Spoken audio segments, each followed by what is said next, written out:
Oiê, tudo bom com você? Tudo jóia? Gente, um beijo para todo mundo. Muito obrigada pelo carinho que recebi essa semana de vocês, de muita gente, de alunas queridas, amigas. Tá tudo bem, eu estou me recuperando super bem, obediente a tudo que me foi recomendado fazer, estou fazendo, então tá tudo bem.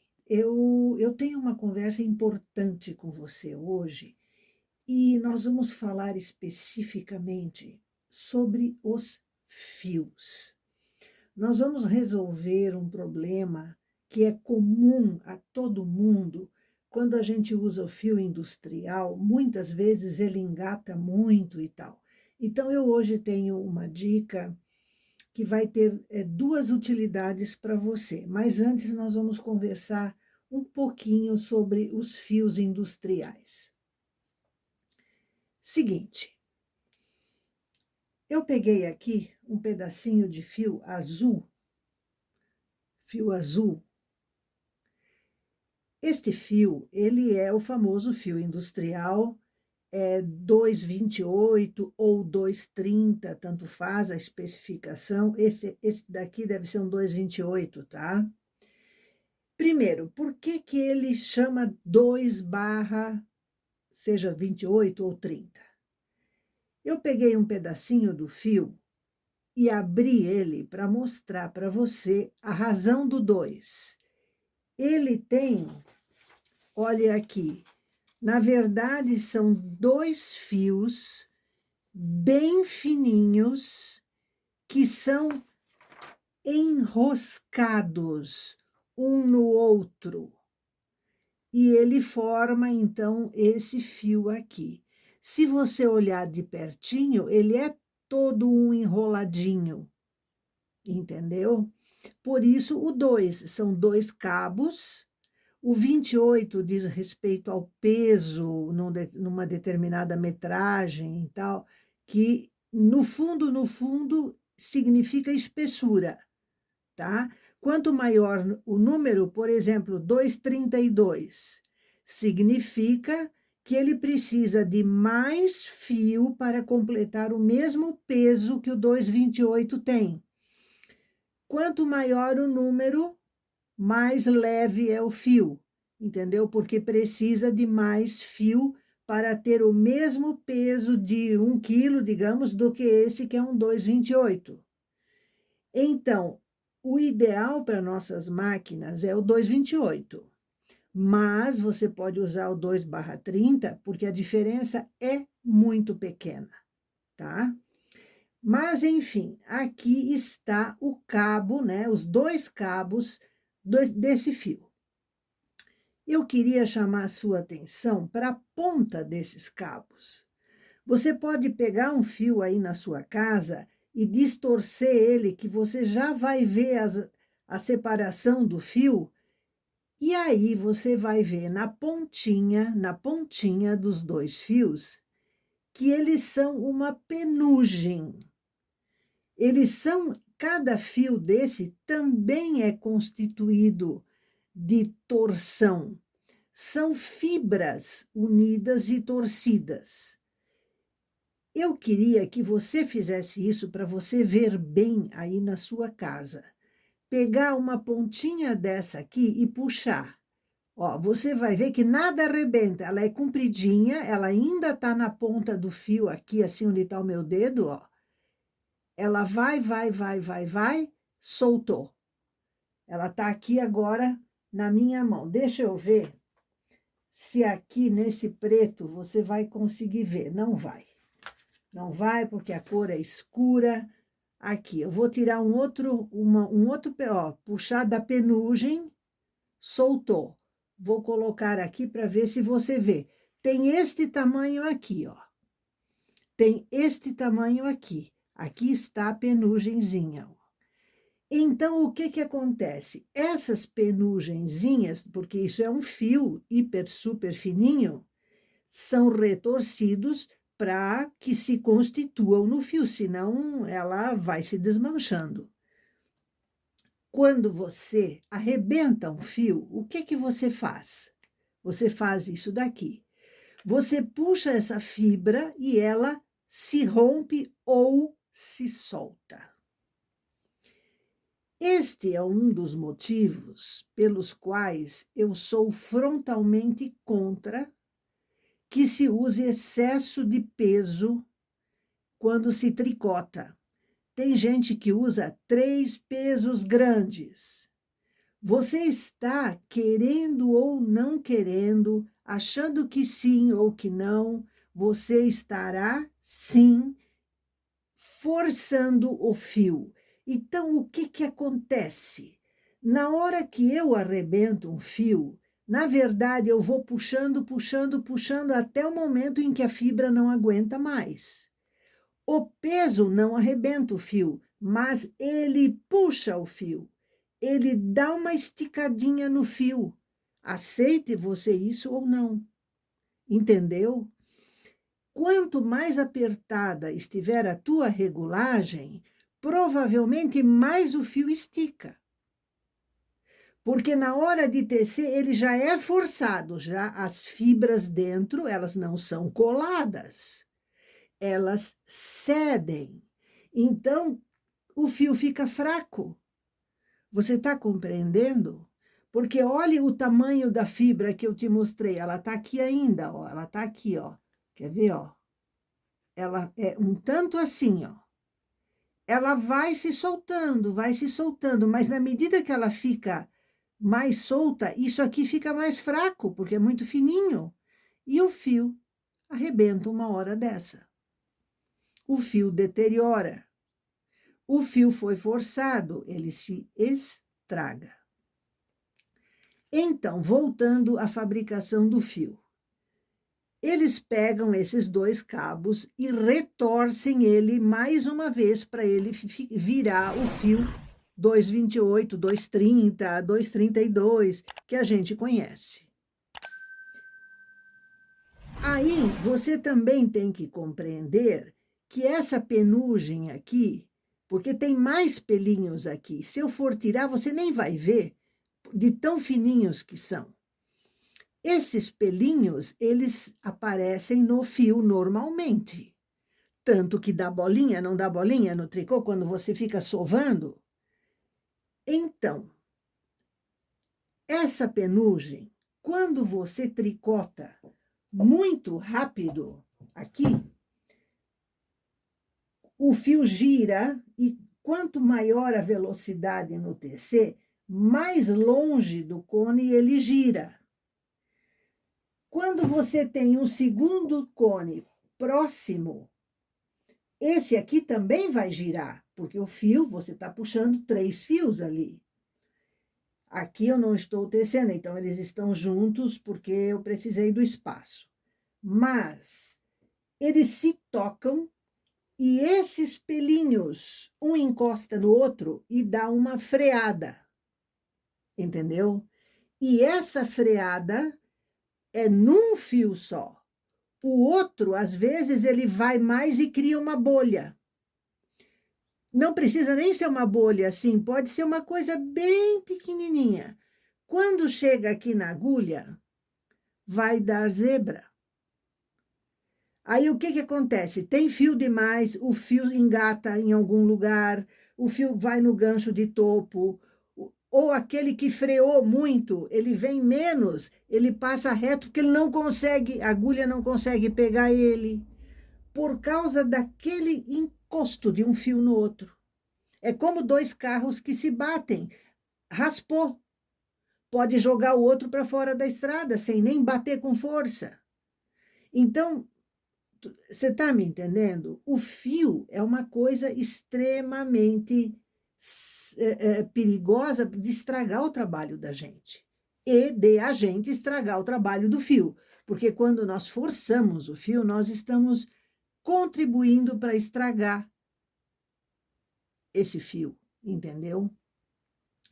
Eu tenho para te dar uma sugestão que às vezes a falta de espaço dificulta, mas se você botar para meditar e tal, você de repente você consegue uma boa solução. Essa ideia que eu vou te dar, ela não vai permitir que um fio toque no outro. E eles vão chegar no seu trabalho como se fosse um fio 315, vamos dizer assim, que ele é um cabo só. O 315, que é o fio cristal da Lansul, o que que ele é? Ele é um fio também, cheio de fios fininhos, só que ele é retorcido junto tudo e fica mais grosso. É outro, não é esse mesmo fio, é um outro tipo de fio que dá uma plumagem, uma fofura maior e tal. Mas nós podemos conseguir ter, na hora de trabalhar as agulhas, um fio composto de 3 desses industriais já retorcidos juntos.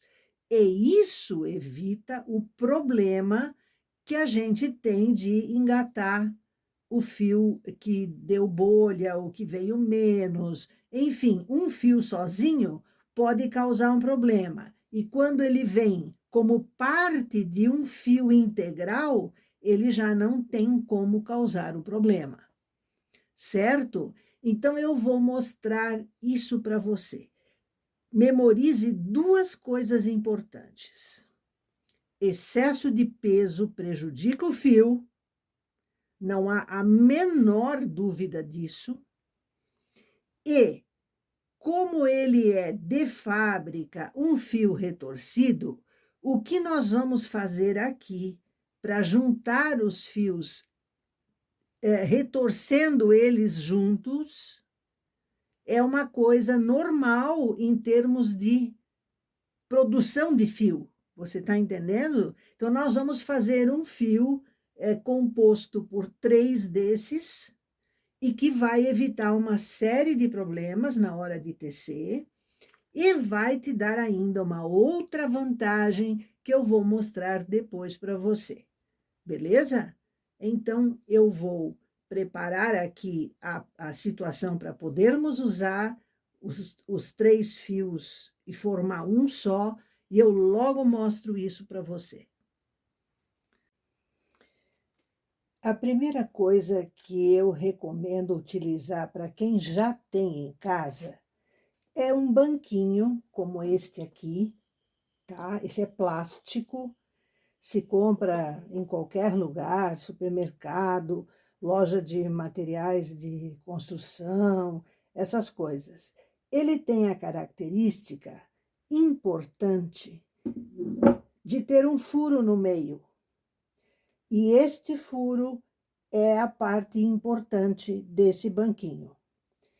Se você não tiver, pode ser até uma caixa de papelão reforçada. Eu vou te mostrar um exemplo. Aqui está. Aqui está. Esta caixa de papelão, ela é bem reforçada. Ela tem aqui, o papelão é duplo, tá? Ela é uma caixa que foi usada para outra coisa, mas no caso, como ela era reforçada, eu reservei ela para mim. Aqui ela tem o pegador e é equivalente àquele furo ali. Então, também serve. Você pode pesquisar na sua casa o que você teria que tivesse uma altura que permita ir no chão um cone. Um só, tá? No chão. Então, ou aqui dentro, no caso, né? O cone vai aqui dentro, tá? Beleza. Um só. E em cima desse, nós vamos colocar o segundo cone. Então, ali, por isso a importância daquele furo, certo? Então, você veja como você pode fazer isso. Em último caso, você pode fazer 2 apoios e colocar uma cartolina ou alguma coisa bem firme em cima que possa ter um furo no meio. A gente improvisa, né? Porque nem todo mundo tem em casa um banquinho desse ou alguma coisa bem apropriada. Então, Geralmente, nós temos que improvisar, isso é normal, tá? Outro detalhe importante. Veja você que aqui eu tenho cones com diferentes quantidades de fio. Então, o que eu vou fazer? O cone menor vai embaixo, o cone médio vai em cima do banco e o cone mais cheio vai depois em cima da mesa, tá? E por que isso? Porque na hora que acabar o fio, e este será o primeiro cone a esvaziar, fica fácil de trocar, sem ter que desfazer toda a preparação dos outros dois. Então, a gente sempre usa o mais vazio embaixo. Claro que você vai ter que ficar de olho nisso, para não acabar o fio e você não perceber, né? Mas é mais fácil, porque daí você não tem que arrebentar os outros dois. Enquanto que, se fizer o contrário, quando acabar esse, tu tens que arrebentar os outros dois também para poder trocar tudo. Entendeu? Então, eu sempre coloco o mais vazio embaixo. Joia? Aí está o menor cone no chão. Agora eu coloco o banquinho. E o fio daquele cone eu passei por dentro desse furo aqui agora. Ele está aqui, ó, na minha mão, o fio, ó, aqui. Tá? Este fio aqui, eu vou pegar o segundo cone, tá? Eu vou pegar este fio e vou passar por dentro desse cone aqui, de baixo para cima. Ó, aqui tá a pontinha do cone que tá lá no chão, ó. Passei por dentro, esse fundo do cone aqui, eu boto exatamente em cima desse furo. Tá? Tá aqui, ó, na minha mão, o fio lá de baixo. Aqui agora, eu vou pegar o fio desse cone aqui também. Vamos achá-lo aqui. Então, de novo no buraco, pronto. Agora, eu tenho aqui os dois fios na minha mão. Atente o seguinte. Observe esse cone aqui. Na hora que o fio gira, desenrolando, que eu tô puxando aqui, ele vai enliando naquele de baixo. Tá vendo? Ele vai girando ao redor daquele de baixo. Então, eu estou enroscando os dois fios. Entendeu? Para eu colocar agora o terceiro fio, que é o cone grande, eu vou ter que colocar esse banquinho debaixo da minha máquina, lá atrás, certo? E vou ter que puxar o fio por cima. Se você tiver a sua máquina num ambiente maior, onde você pode ir lá botar o banquinho atrás livremente, você é uma felizarda, né? Mas aqui, como eu não tenho esse espaço nesse ambiente aqui, eu vou colocar lá atrás e já mostro para você como eu subo esse fio, tá? Vou deixar ele aqui bonitinho e já voltamos.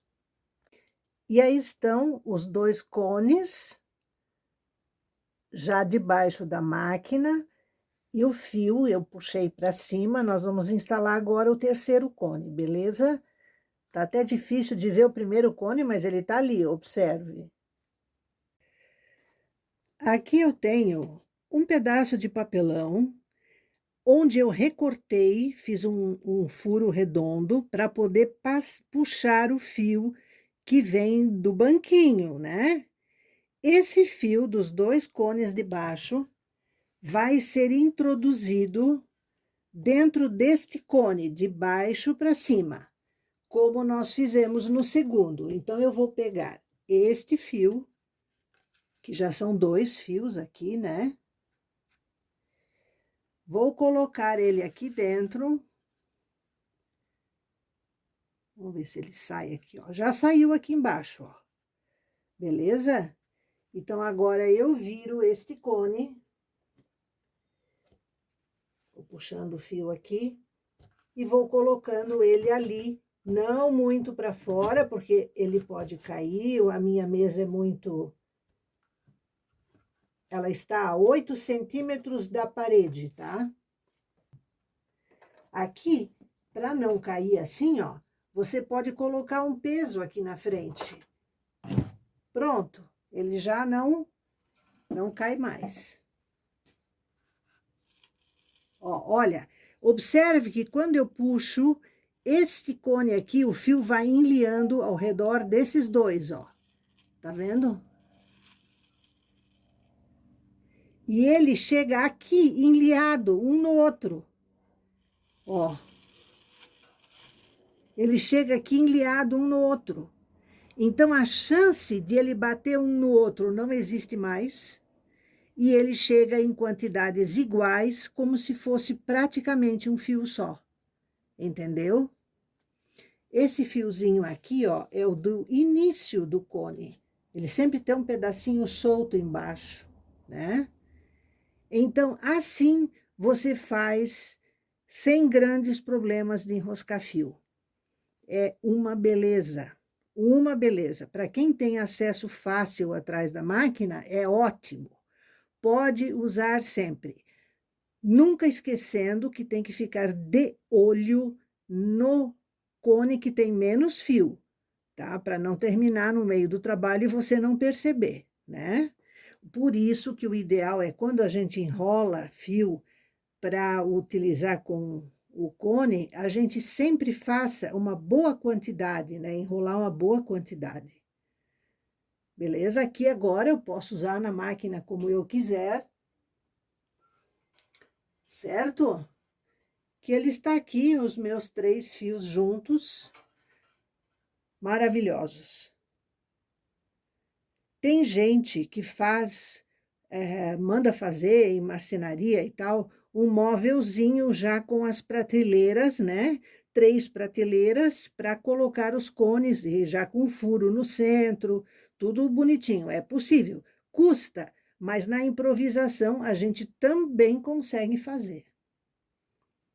Beleza? Esta é uma dica muito, muito interessante. E agora eu vou mostrar para você por que ela é tão útil e tão interessante. Meninas, aqui eu estou utilizando uma outra improvisação, tá? O mesmo papelãozinho recortado, o primeiro cone está no chão, tá? O banquinho não está ali, eu vou te mostrar as fotos.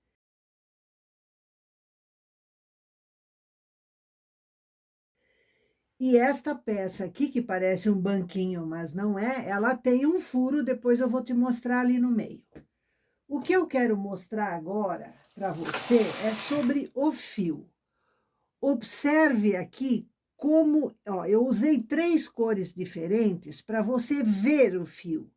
Então, eu quero te mostrar de pertinho, deixa eu pegar o enrolado dele, para você ver como ele fica, ó.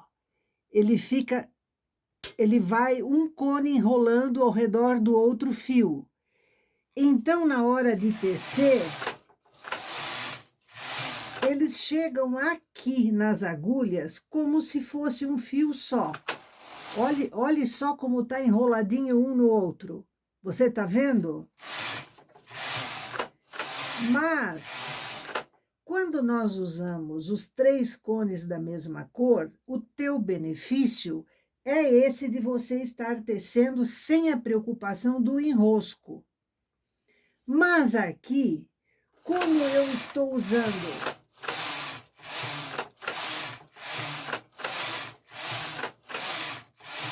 3 cores distintas, eu estou fazendo o quê? Um mesclado. E este é um mesclado que ele fica homogêneo. Eu quero tecer um pedaço maior para te mostrar.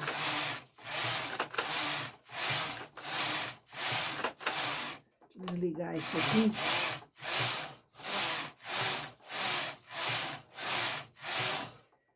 Aqui pelo avesso você já vê, ó, vê-se o rosa, vê-se o azul e vê-se o preto. E aqui no direito também. Então, ele dá um mesclado mais artístico, vamos dizer assim, que não é aquelas listras da mesma cor, você está entendendo? A gente chama esse mesclado aqui de mesclado perfeito. Quando você compra um fio mesclado, o que você tem? Exatamente isso. Você tem as cores vão se mostrando de maneira homogênea, bem distribuídas. E aqui também. E isso nos permite aproveitar sobras de fio. Por exemplo, eu tenho aqui essa montoeira de fio de um cabo só, que é o fio industrial e tal, e são fios que não servem para mais nada, em tese. Agora imagine o seguinte, eu pego um fio cinza escuro ou um preto, tá? Faço as minhas barras em preto. Depois eu deixo um fio preto e começo a misturar esses aqui. Beleza? Faço o corpo da blusa todo mesclado. O preto que está aqui, ele cria a ligação com os punhos, com o acabamento do decote, que daí deve ser preto também, etc. Então, você tem uma blusa criativa, aproveitando o fio, redução de custo, diferente, bonita, e todo mundo vai achar que você comprou um fio mesclado. Você pode fazer uma blusa inteira de um mesmo mesclado. Vai parecer que é um fio mesclado.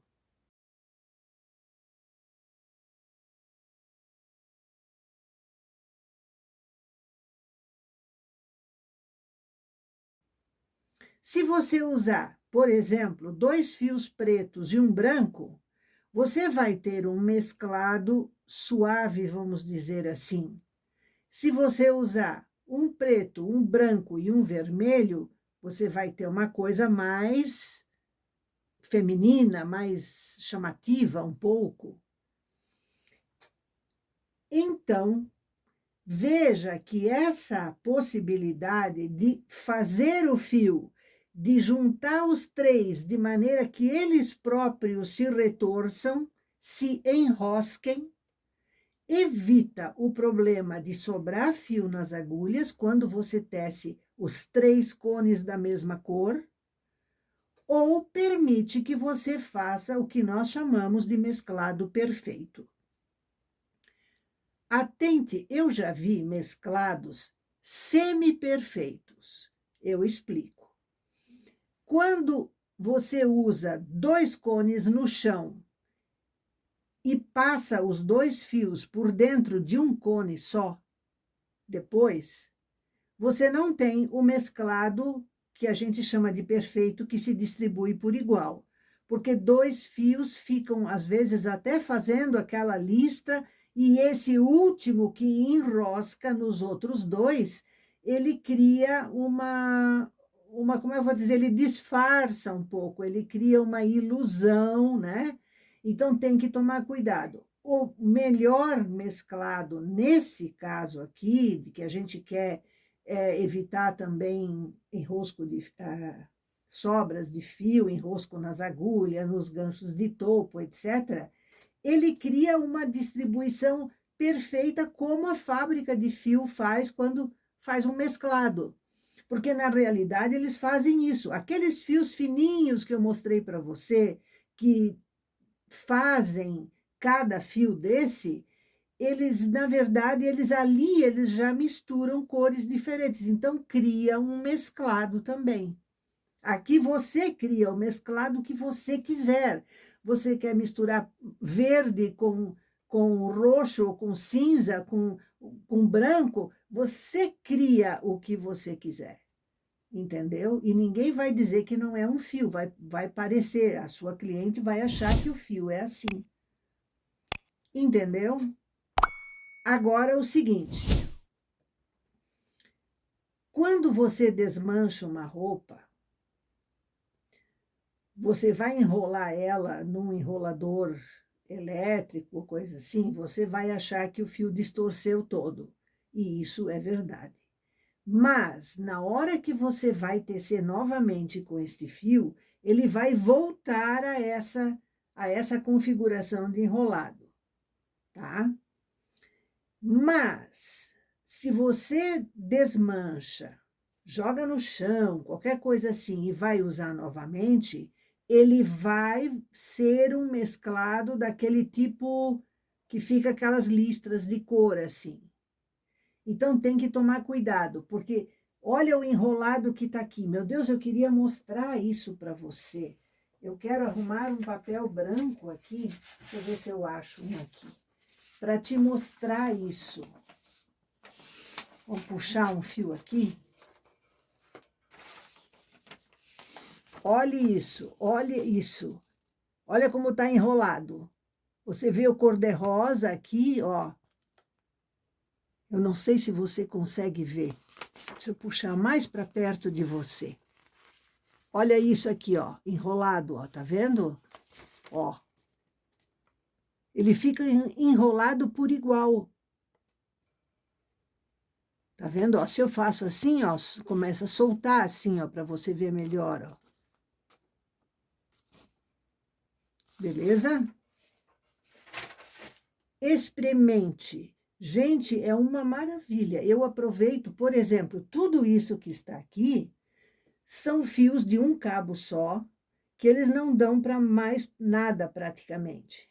Então, eu vou sim aproveitá-los, vou fazer o mesclado perfeito, vou fazer uma roupa, vou aproveitá-los, porque eu preciso de cones vazios, os meus estão praticamente acabando, e eu quero esvaziá-los, entende? Então, eu vou fazer uma peça que você vai ver adiante, certamente, usando essa técnica do mesclado perfeito. Beleza? Então, são duas utilidades para a mesma coisa. Você pode improvisar isso daqui como você puder. Se a sua máquina estiver num ambiente maior, você pode sim usar o banquinho tranquilamente para fora da máquina. Aí você vai colocar, faça de papelão, de plástico, do que você quiser, um apoio para colocar o terceiro cone em cima da mesa. Enfim, a ideia é uma torre de cones, onde um fio passa por dentro do outro cone, sempre de baixo para cima, para você poder puxar por cima. Certo? Experimente. Vale muito a pena, muito, muito, muito, porque o fio ele não trava, não engata mais um no outro. É uma beleza. Então, meninas, eu fiz aqui um pequeno exemplo só com esses fios todos que eu tinha aqui. Aqui uma amostra usando aqui, ó, preto, cinza médio para claro e cinza escuro. Deu isto daqui, ó. Aqui o segundo, que eu achei interessante até, para uma roupa de menino, coisa assim, é esse trio aqui, ó. Cinza claro, até mescladinho. Aqui um verde turquesa e o amarelo, tá? Deu essa combinação aqui, beleza? Aqui outra, que eu também achei bem interessante. É essa combinação aqui, ó. Não é um rosa vibrante. Aqui nós temos um bege e aqui um azul. Então, deu essa combinação aqui, ó. Que eu achei até que bem interessante. Atente para o seguinte, esse tipo de mesclado, ele é muito bom para roupas infantis, porque ele não, digamos assim, não se vê tanto, se a criança se suja um pouco, vai comer uma coisa, então não, é uma coisa assim bem interessante, tá? Agora, esse daqui eu amei, ó. Deixe-me separar aqui. São essas três cores aqui, ó. Isso aqui é um rosa bem clarinho, tipo um rosa chá. Esse aqui é um rosa chá. Esse aqui é esse aqui é um lilás, né? Um lilás que não é muito para o roxo, é quase mais para o azul. E esse aqui é um rosa médio, tá? Então, essas três cores deram esse visual aqui, que eu achei incrivelmente interessante para roupas infantis de menina, aqui no caso. Poderia ser uma combinação de dois azuis, um médio, talvez como esse aqui, né? E um mais clarinho, que tivesse talvez o mesmo tom. Você ia ter também um visual como esse aqui, que eu achei bastante interessante. E esse último aqui é uma combinação mais em tons vibrantes. Aqui os três, ó, preto, azul e pink, e deu esse primeiro aqui, essa combinação aqui. Eu não gostei muito, eu achei que o preto ficou demais, poderia ser um cinza médio, talvez fosse ficar melhor, né? Não gostei muito, não. Agora, esse daqui eu amei, amei, porque as cores têm uma luminosidade similar. Aqui não, ó. Aqui uma é vibrante, o preto já é mais fechado, então achei que isso aqui não ficou bom, mas isso aqui ficou bom, isso aqui ficou bom. Esse aqui também achei interessante. Esse verde água poderia ser trocado por uma outra cor, eventualmente um pouco mais escura, um verde mata, uma coisa assim. E esse aqui é clássico, né? Essa combinação aqui, ela poderia ser excelente até para blusas masculinas. Beleza? É tudo feito dentro desse sistema de mesclado perfeito, né? Onde eles vão se enroscando os fios e tal. Eu tenho uma dica muito importante para você. Como a nossa mesa da máquina de tricô tem 70 centímetros de altura do chão, exceto se você tiver algum calço a mais e tal, mas o padrão dela é 70 centímetros. Então, se você fizer uma prateleira, alguma coisa para utilizar assim os fios através, né, dessa torre, vamos dizer assim, para fazer mesclado ou não, né, para evitar problemas de fio e tudo isso, não esqueça que a altura de uma prateleira para outra é de 30 centímetros, porque o cone ele precisa de espaço para o fio passar aqui, ó, para o fio escorregar aqui, para esse furo aqui em cima. Se for menor, vai trancar, tá? E muito maior não pode por causa da altura da mesa. Então, você vê, aqui tem 30, aí o segundo cone já vai mais uma altura assim, e ainda tem o terceiro que vai ser aqui por cima. Vai aparecer, mesmo que você faça uma prateleira alta atrás da máquina, o terceiro cone vai aparecer aqui em cima. E ele tem que mandar fio para o tensor, os 3 fios vão sair por ele. Então, não dá para fazer prateleira de 40, não dá. Tem que pensar bem nisso, tá? Valeu? Achei importante, porque já aconteceu de a aluna mandar fazer prateleira e na hora de usar ela viu que a medida não estava boa, né? Um grande abraço para você e bom proveito. Até!